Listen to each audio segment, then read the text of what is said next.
I'm going to pick my own so nobody can pick some screwed up name for me. I'm going to write Spring Mountain. Because I want to remember Shiro was here. Is it Damascus or Harper's Ferry? Where in that area are you going to be working? I'm hoping to get Shenandoah National Park. So, you can talk into it. So we just arrived here. There's some other folks here at the Southern Terminus. We met Terry along the way. He's up here, and Rick right there. We just got here. We're actually gonna go 2/10 of a mile to the Springer, or to the shelter, and hang out there for the night. Sign the famous logbook up here, and get some water, bivouac. All in all, it was good. I think it's words of wisdom for people that aren't accustomed to it, especially from Florida, to stick to the 8 miles a day. So so we'll chime in a little more when we get over to get set up and situated kind of stuff. I did my first, there's probably going to be unfortunate things along the way, but my first potato head thing was today. I actually left my my Garmin Inreach Mini 2, I think, on one of the places we took a break. I must have dropped and I lost it. So, honey, don't be mad at me. Anyways.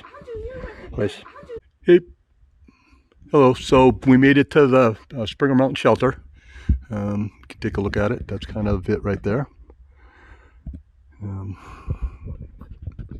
It looks, I think, when you're watching it and people are actually vlogging it, it looks kind of bigger than it is. It's small, and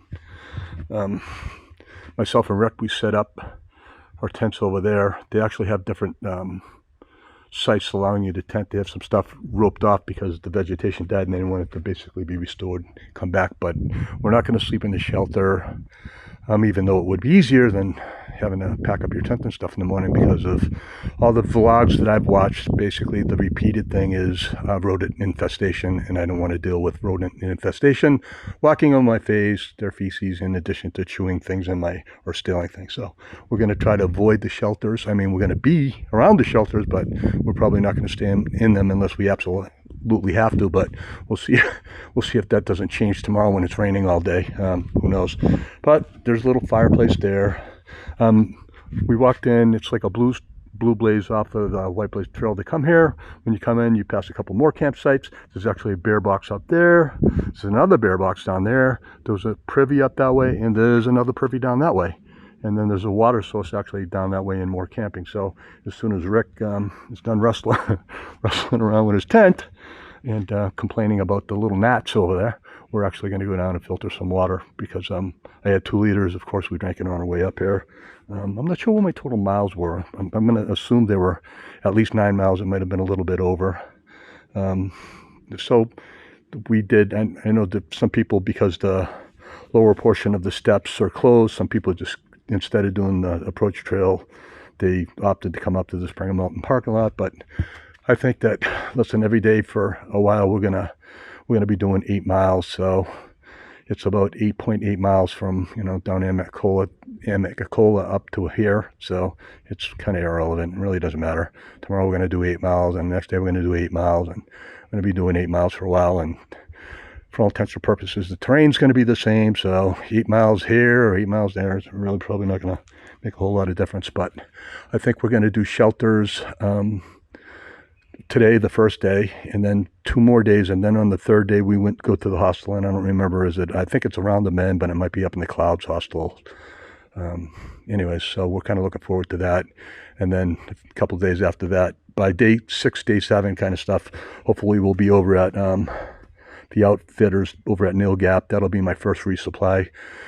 My resupplies will be every 7 days, and the reason being is I'm on a carnivore diet, like I mentioned in my first video. So every 7 days, my wife will basically send me 7 days worth of the freeze-dried carnivore meals that she actually helped me create, because she's awesome. But my meals are basically hamburger, scrambled sausage, eggs, butter, and some pluck, which is, as I said, it's like a spice that carnivores like to use, and I'm sure people would like to know.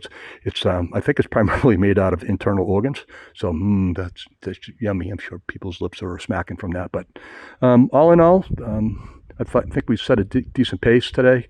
and that's kind of what we're going to do. It's, you know what I mean, a long journey. So we saw a lot of young people, and of course they just they cruise on by. But for us, we're going to be slow and steady wins the race. If we can, you know what I mean, bounce about, 8 or 9 miles every day. As I said, Fred down there, who gave us the orientation, said probably by you get to Neal's Gap and then your body's starting to adjust a little. And my previous experience from, especially even in the Marine Corps, so conditioning, you know what I mean, it takes how long it takes, and then how long basically the toughening up stage and then the maintenance stage. So I think it'll probably be a little while, which probably makes sense that you get your trail legs when you get to Virginia. But anyways, I just wanted to chime in, say it's a beautiful day now, and I'm thankful because it was actually foggy and cloudy all day.